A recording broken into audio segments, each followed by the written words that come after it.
que não estava gravando.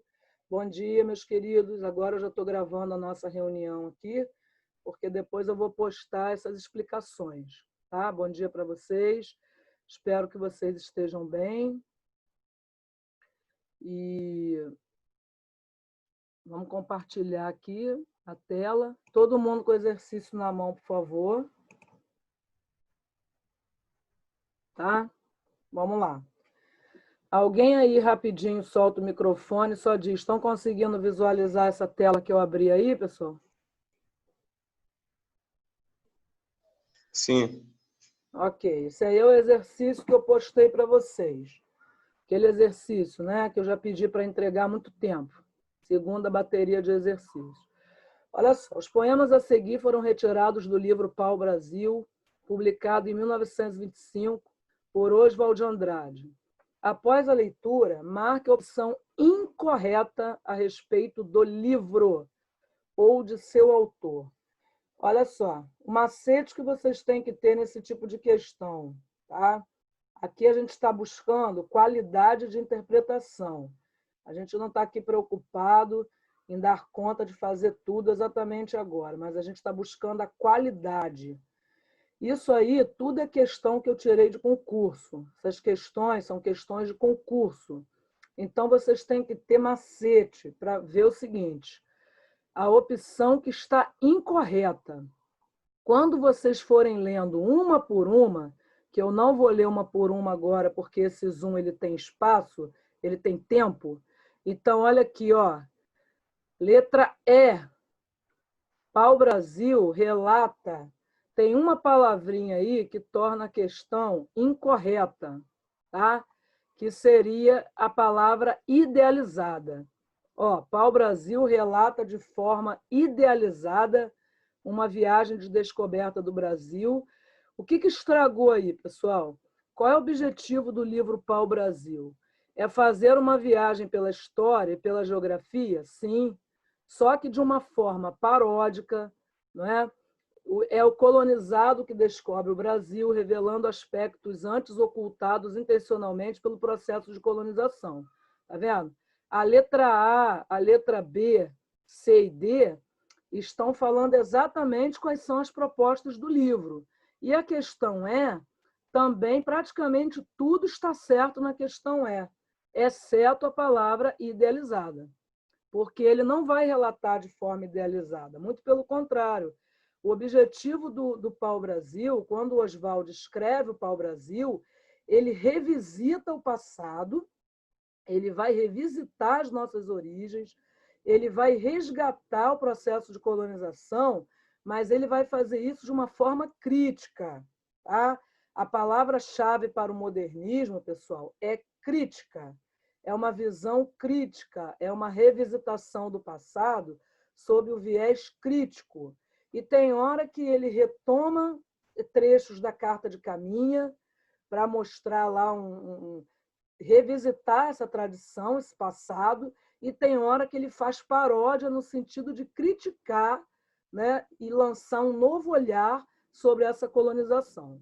Então, letra E. Às vezes, uma palavrinha já faz com que a questão se torne errada.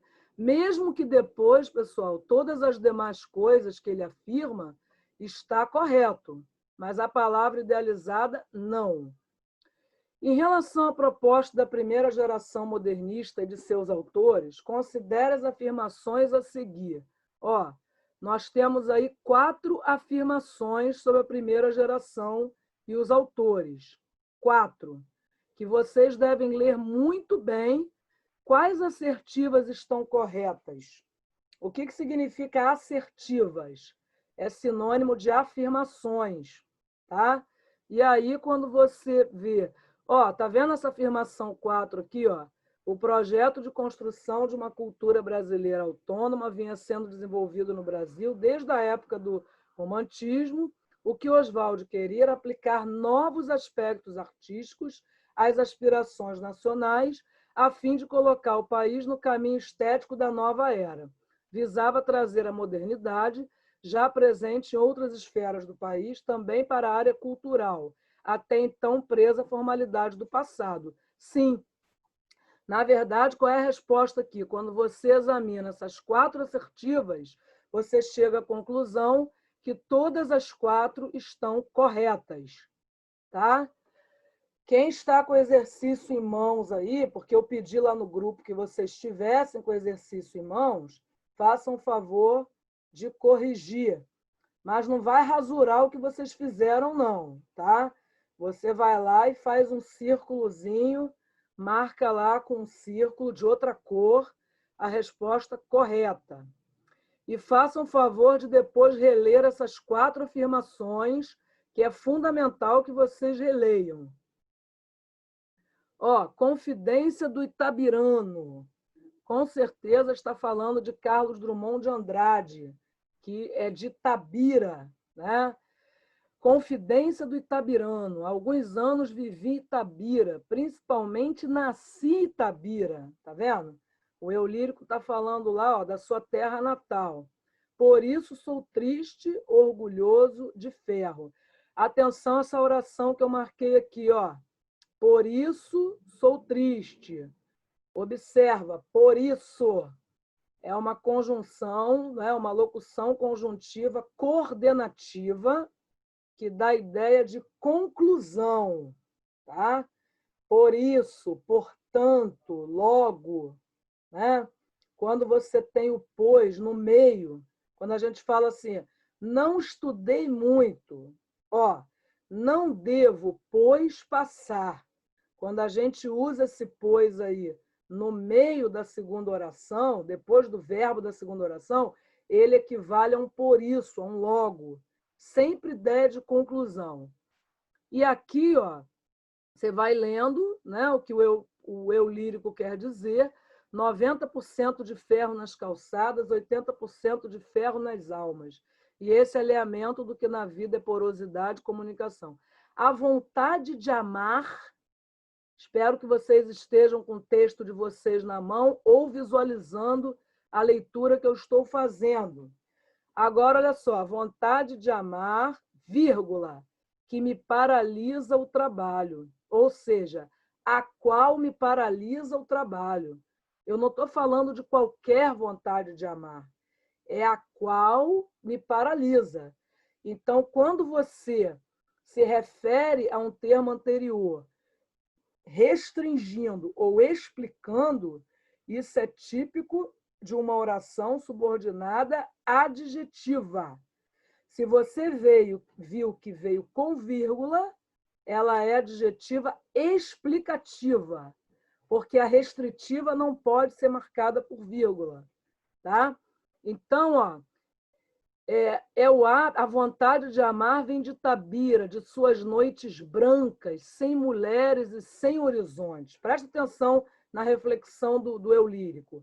Ele está falando, ó, da sua terra natal, Itabira, Minas Gerais, interior, né?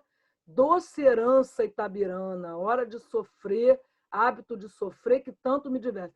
De Itabira eu trouxe prendas diversas que ora te ofereço, esta pedra de ferro, futuro aço do Brasil, este São Benedito do velho santeiro Alfredo Duval, este couro de anta, estendido no sofá de sala, este orgulho, essa cabeça baixa, tive ouro, tive gado, tive fazendas, hoje sou funcionário público, Itabira é apenas uma fotografia na parede, mas como dói, tá?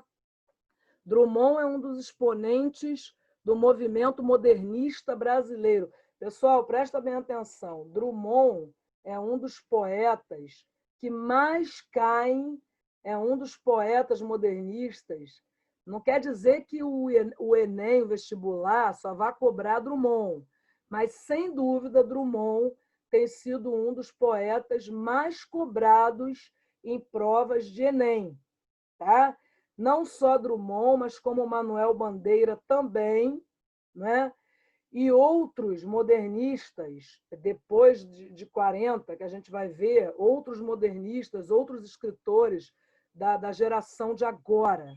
Tá? Então, observa só. Com seus poemas, penetrou fundo na alma do Brasil e trabalhou poeticamente as inquietudes e os dilemas humanos.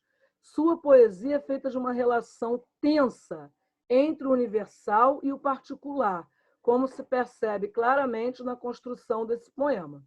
Tendo em vista os procedimentos de construção do texto literário e as concepções artísticas modernistas, conclui-se que o poema acima, olha só, evidencia uma tensão histórica entre o eu e sua comunidade, por intermédio de imagens que representam a forma como a sociedade e o mundo colaboram para a constituição do indivíduo. Então, resposta correta aí, C de casa. Tá? A letra A não está correta, porque Drummond ele não representa exatamente a fase heróica do modernismo. Fase heróica é a primeira geração. Tá? Primeira fase do modernismo é chamada de fase heróica. É aquela fase que vem aqueles modernistas, Oswald, Mário, aquele grupo que participa da Semana de Arte Moderna, que vem chocar, que vem propor a inovação, as mudanças, né, no campo da arte, na maneira de se produzir literatura, que eles pegam como herança as vanguardas e eles querem chocar, querem fazer uma poesia com liberdade. É a fase de chocar, de mudança, de renovação. Drummond já pertence à segunda geração modernista. Isso não quer dizer, pessoal, que ele, como um bom modernista, não vá utilizar de todas essas propostas lá da primeira geração. Verso livre, não é? Versos sem rima, sem métrica, a questão da liberdade. É claro que ele vai fazer isso tudo, mas ele não pertence exatamente à fase heróica. Tá? Então, quem acertou aí a letra C está de parabéns, porque era interpretação de texto, puramente interpretação de texto. Certo? Olha lá, questão 4.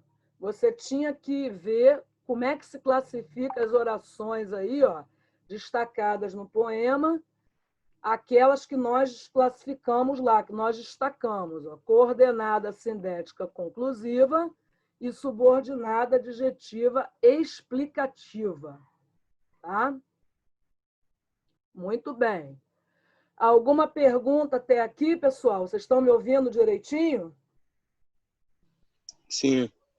Andrei, tirando Andrei, pessoal, se eu começar a desconfiar que vocês estão saindo daí deixando só o videozinho, eu vou pedir que vocês abram as câmeras para mim, tá?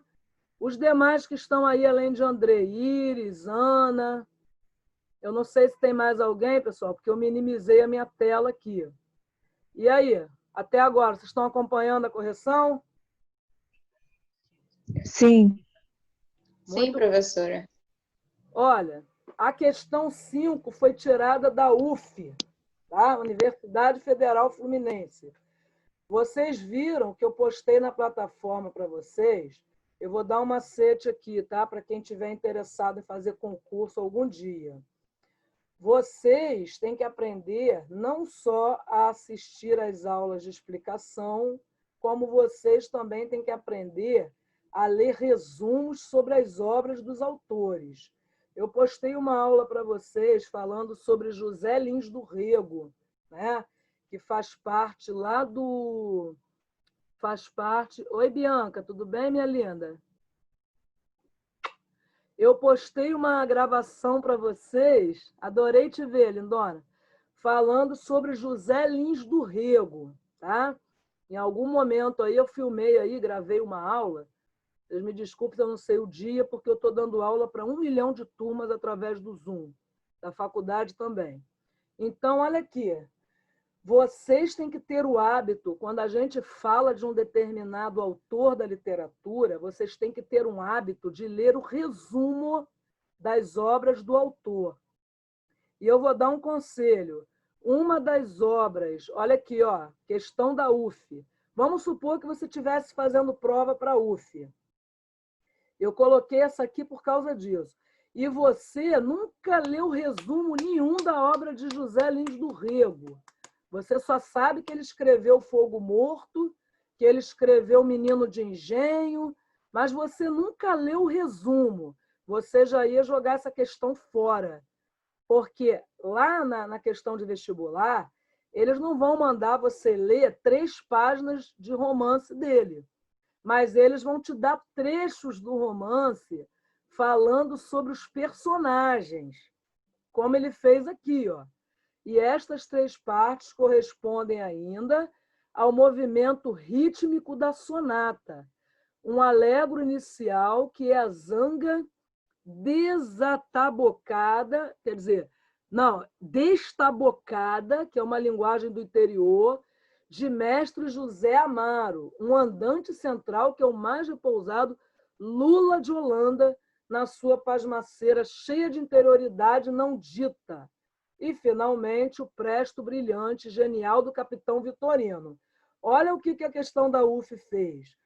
Pegou uma partezinha apresentando para vocês os 3 principais personagens de Fogo Morto, que é justamente José Amaro, Lula de Holanda e o capitão Vitorino da Cunha. Então, se você nunca leu o resumo de Fogo Morto, você vai com certeza marcar a resposta errada aí. Você não vai saber se é Vidas Secas de Graciliano, você não vai saber se é Usina do próprio José Lins, porque ele tem um romance chamado Usina. Mas o Fogo Morto, pessoal, é considerada a obra-prima de José Lins do Rego, Fogo Morto, tá? Que faz parte aí de uma trilogia, faz parte aí de um grupo de romances. Ele começa com Menino de Engenho, onde fala das memórias, né? Menino de Engenho é uma obra autobiográfica onde o próprio Zé Lins ele cria a figura do menino, que na verdade é ele mesmo em criança, porque a infância de José Lins foi dentro dos engenhos, na fazenda do avô. Então, o Menino de Engenho ele cria lá a figura do que é ele mesmo. Só que ele não dá o nome dele. Ele cria um romance de ficção. Tá? E depois ele vai criar, Menino de Engenho, ele vai criar Usina, ele vai criar Fogo Morto, ele vai criar uma bateria de romances. Mas esse aqui, letra A.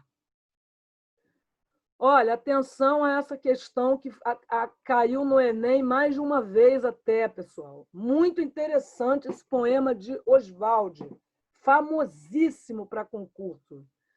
O poema de Oswald de Andrade remonta à ideia de que a brasilidade está relacionada ao futebol.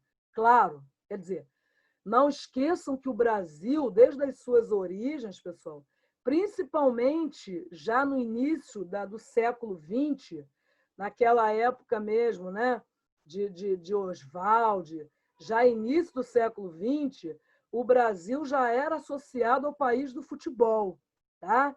Em relação à questão cultural.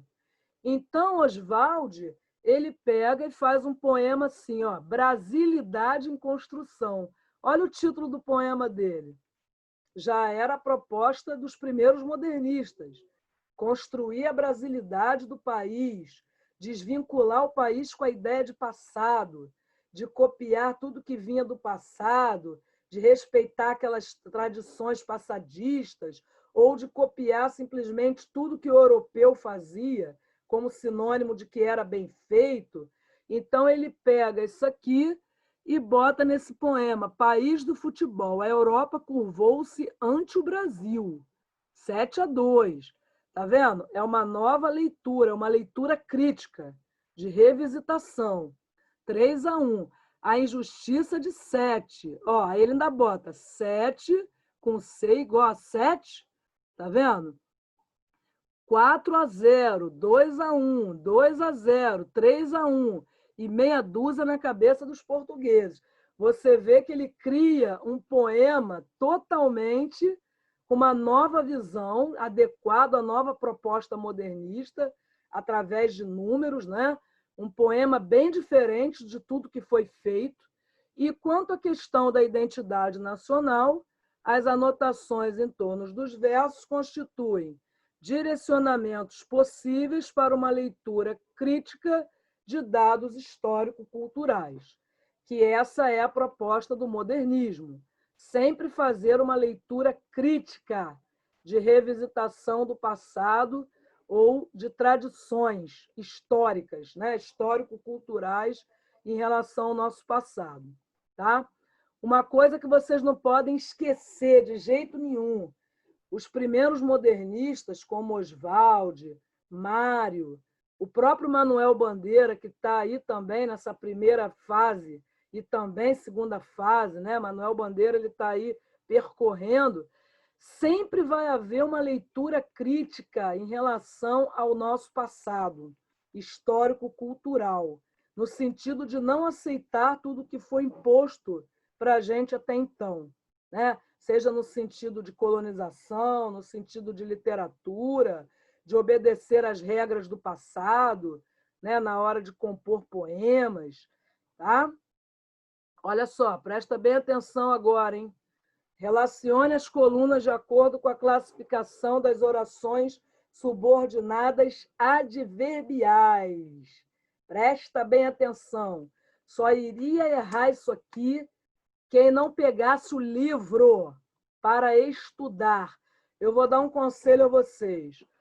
Toda vez que o professor que tenta fazer o papel dele, que os alunos muitas das vezes não estudam aquilo que o professor coloca para ele estudar, não assiste ao vídeo, tá? Só um parêntese aqui, teve uma pessoa que falou assim para mim, não, professor, eu assisti aquele videozinho que a senhora gravou e botou no grupo, de 5 minutos, de 7 minutos. Mas aquele que a senhora postou, que era mais de 40 minutos, eu não vi. Pois é, então você vai tirar 0. 0.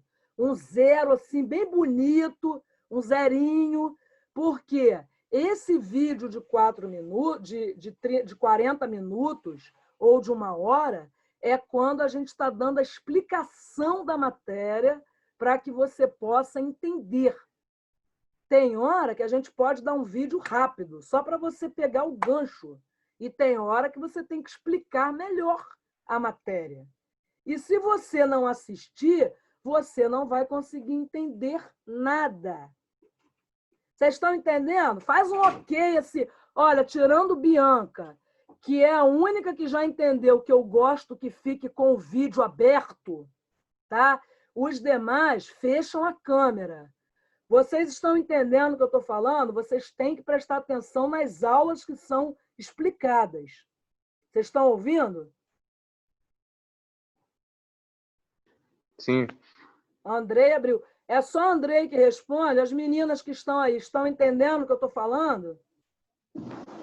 Sim. Beleza. Sim, professora. Vem cá, vocês que estão visualizando a tela, quantos de vocês mais ou menos estão aí? Porque na minha eu estou vendo Bianca, estou vendo Iris sem câmera aberta, Andrei, que abriu a câmera agora, não estou vendo mais ninguém. E aí? Eu também, professora. Eu quem? Amanda. Amanda. Oi, Amanda. Quando você fala oi, aparece você. Tudo bem, filha? Tudo. Então, presta atenção, pessoal. Você, ó, veja lá. Quanto mais se estuda, mais se aprende. Olha só. Quanto mais, quanto mais, menos. Isso aí, ó, é típico de, vamos lá, oração subordinada adverbial proporcional. Proporcional, tá? À medida que, a proporção que, quanto mais, quanto mais, menos. Vocês acertaram?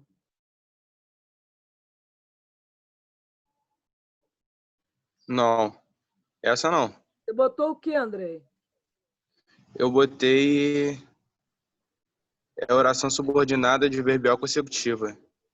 Não, não. Consecutiva existe um macete. Deixa eu corrigir tudo, Andrei, que eu já falo do macete.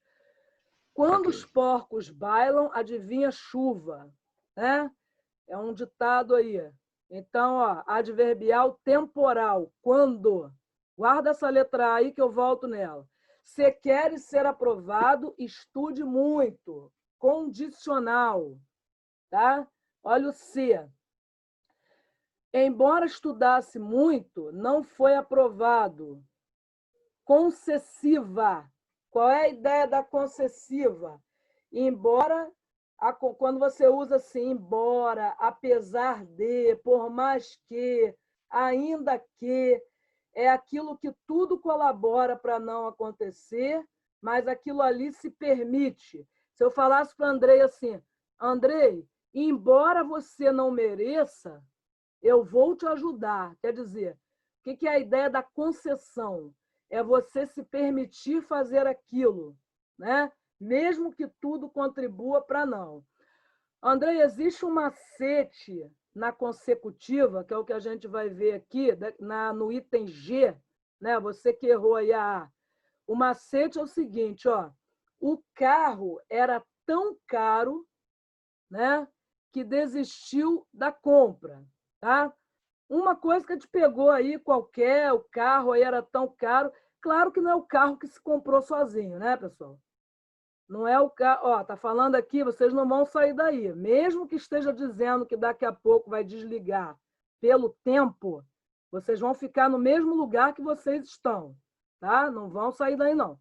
Então, Andrei, como é que é a consequência? Toda vez que na principal aparece tão, tanto e tamanho, ó, o carro era tão caro que o indivíduo desistiu da compra. Então, quando aparece esse tão, tanto e tamanho, significa que vai dar ideia de consequência depois. Como se fosse assim, André estudou tanto que tem quase 100% de chances de passar. Quer dizer, isso aí é a consequência.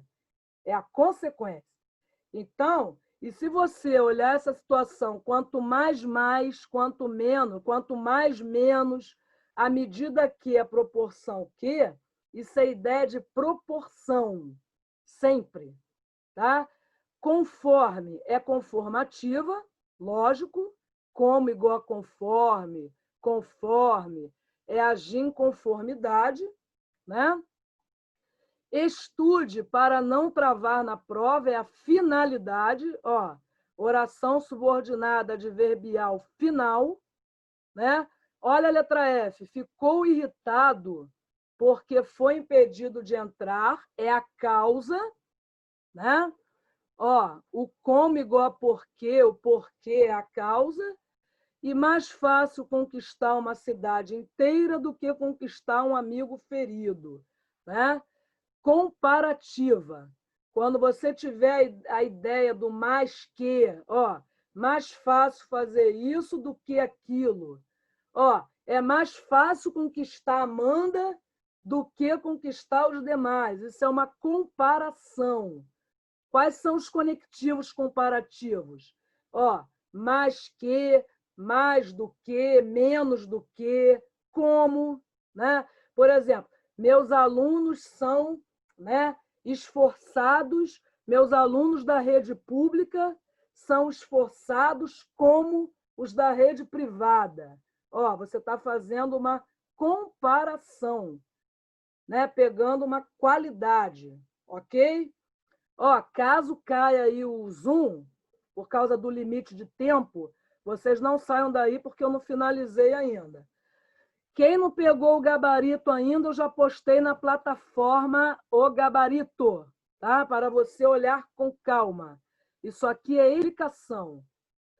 Queridos, eu nunca li nada sobre Jorge Amado, eu não conheço nada sobre Jorge Amado. Professora, a senhora foi lá e explicou alguma coisa de José Lins, de Jorge Amado, mas eu não escutei porcaria nenhuma, porque isso não me interessa. Realmente não interessa para você fazer concurso, mas para passar no terceiro ano interessa. Então, presta atenção. Fecundo contador de histórias regionais, definiu-se certa vez apenas um baiano, romântico e sensual. Ó, baiano, falou em baiano, dentre romancistas da geração de 30, do regionalismo de 30, quem é baiano? Jorge Amado. E quem gosta de explorar bastante essa coisa do sensual nos seus romances, sobretudo falando de pescadores, né, de mulatas sensuais, que vive ali, né, na Bahia, no Agreste, é Jorge Amado. Tá? Haja vista Tieta do Agreste, que é dele, Gabriela Cravo e Canela, Teresa Batista Cansada de Guerra, tá? São obras dele. Dona Flor e seus 2 maridos, também é dele. É da última fase dele, porque Jorge Amado tem várias fases, viu?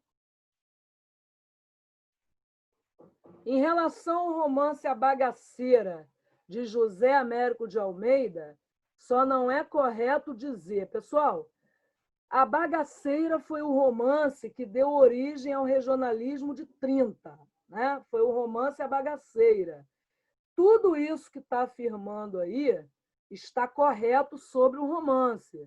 Só tem uma coisa que está errada. Olha lá, o romance não foi publicado em 1943, tá? Tudo aí está certo. Ele é a obra introdutora do romance regionalista, a colisão dos meios pronunciava-se no contato das migrações periódicas, os sertanejos eram mal vistos nos brejos, o nome do brejeiro cruelmente pejorativo. Tudo isso está certo. Mas vocês vão pesquisar para mim, ó, presta atenção. Se fosse uma prova na sala de aula, eu ia pedir que vocês corrigissem o que estava errado. Então, vamos lá. Daqui a pouquinho, quando na aula de amanhã, que eu já vou falar sobre aquela parte da terminar de explicar a pontuação e falar sobre próclise, ênclise e mesóclise de novo, tá? Eu quero perguntar a vocês, qual foi o ano que A Bagaceira foi publicada? Anota aí que eu vou perguntar para vocês na aula de amanhã, para vocês corrigirem essa questão. Alguém sabe qual foi o ano em que A Bagaceira foi publicada? Estou aguardando. Tum, tum, tum, tum. Quando eu fizer isso, são os segundos. Tum, tum, tum, tum, tum, tum, tum, tum, tum, tum. 10 segundos. Ninguém teve a curiosidade de pesquisar, né? Dona Amanda, seu Andrei, Dona Iris e demais que estão aí. Ninguém pesquisou o que está errado aí. Hã? Professora, porque eu não estou com o celular na mão. Andrei. O que eu botei no grupo? Você está lindo com essa camiseta amarela. Adorei, hein? Adorei. Amandinha, você viu qual foi o ano em que A Bagaceira foi publicada? Não, ainda não. Ah, ainda não? Não. Vocês mandaram Eu pesquisei aqui rapidinho. Iris, você viu? Não, professor. Andrei, fala para mim todo mundo que está aí, que eu só estou vendo alguns. Quem é que está mais aí?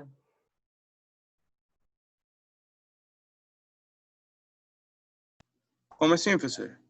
Vocês estão vendo os colegas que estão presentes, não? Não. Ah, tá. Não, é porque o pessoal da faculdade vê os outros que estão presentes.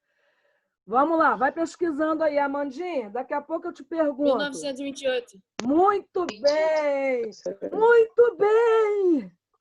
Obrigado, meu Deus!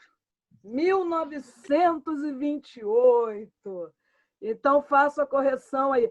Andrei, o senhor está com o exercício na mão fazendo a correção?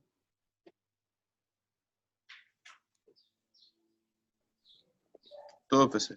Ah, bem, então corrijam. 1928. Questão da USP. Estou seguro de que a sabedoria dos legisladores saberá encontrar meios para realizar semelhante medida. Pessoal, quem está seguro, olha só, para saber que é substantiva, você troca por isto.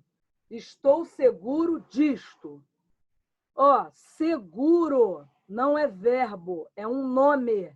A palavra seguro é um nome, é um adjetivo.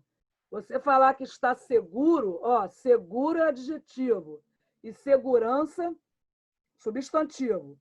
Então, se completa nome, olha aqui, completiva nominal. Tá? Quem botou objetivo indireta errou porque a palavra seguro não é verbo. Só seria objetivo indireta se fosse assim. necessito, meu pai necessita de que alguém lhe dê sabedoria. Aí sim, ó, necessita é verbo. Aí seria objetiva indireta. Lembrando que tanto a completiva quanto a objetiva indireta vem com preposição. A, ante, tananã, até, após, tananã, desde, tananã. Bom, no período é necessário que todos se esforcem. A oração destacada é subordinada, substantiva, subjetiva. Olha o macete, quando a principal vem com essa aqui, ó, olha aqui, ó, é necessário, parece certo, é fundamental, ó, começa com verbo de ligação seguida de adjetivo, já